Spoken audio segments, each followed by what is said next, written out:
I've postulated that staying for the children sounds good on paper, but there are deeper aspects of this that lends credence to the fact that it's not necessarily healthy for the children.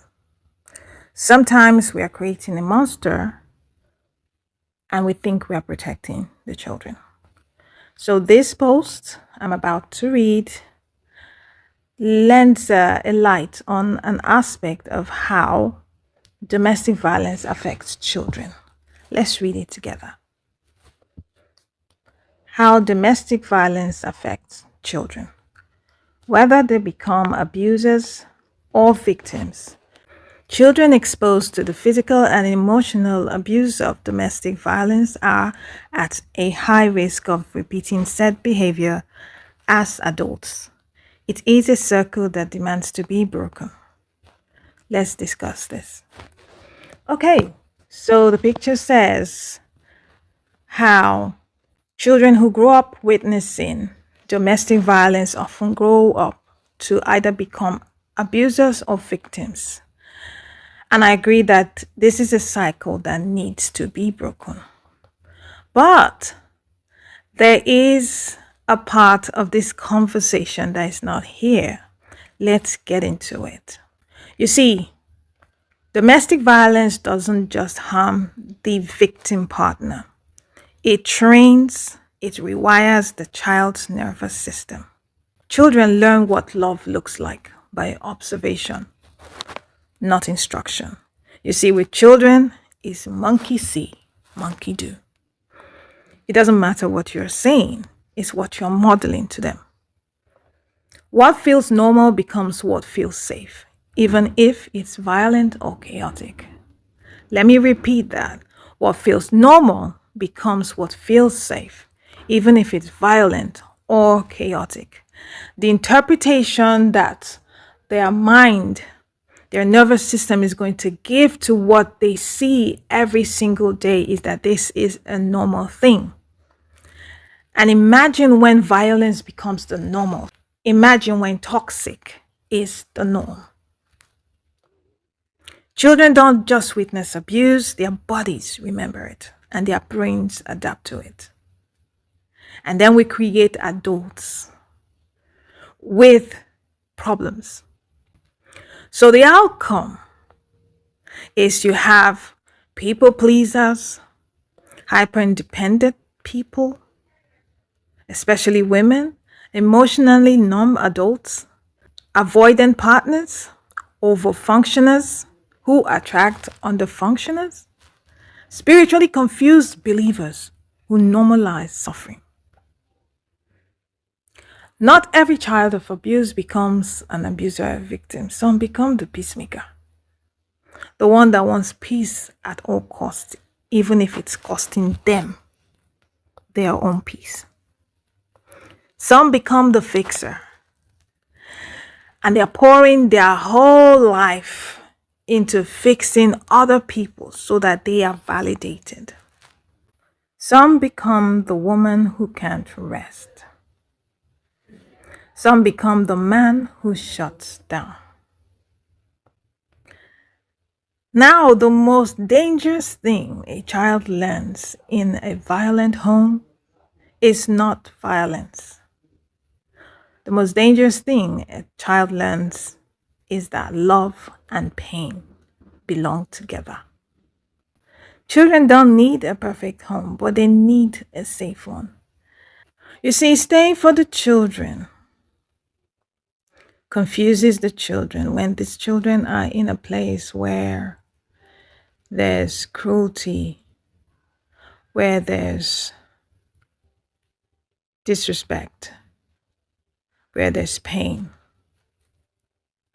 It creates a dissonance of what is loving and what is hurting. You see, if they associate love with hurt, you have shaped a mindset that can only receive pain as love, or that can only give pain as love. And for this, I will speak especially to Christian women who spiritualize suffering. We have all the verses, all the scripture, long suffering, patience, and all that to normalize staying in pain for a long time. And I'm wondering, do you have enough scripture for the psyches of your children that you are breaking, that you are changing, that you are fracturing? Is there a Bible verse for that as well? Emotional abuse is not marriage ups and downs. I don't want you to dismiss it at that because it's very easy to say, oh, it's just marriage problems. We're just having some, a bit of a kink we need to work out. No. A kink you need to work out is in the moment and you work it out. But when it's sustained, this kink is sustained. This problem is sustained. This pain is sustained. The suffering is long. Then you have abuse there. You see, children don't need a perfect home, but they do need a safe one. And being silent in the face of abuse is not you being neutral. It's not a neutral position. It matters because it's teaching, it's shaping young minds. Your endurance may look like strength to you, but to a child, it is instruction. Your children deserve to grow up in a home that's safe.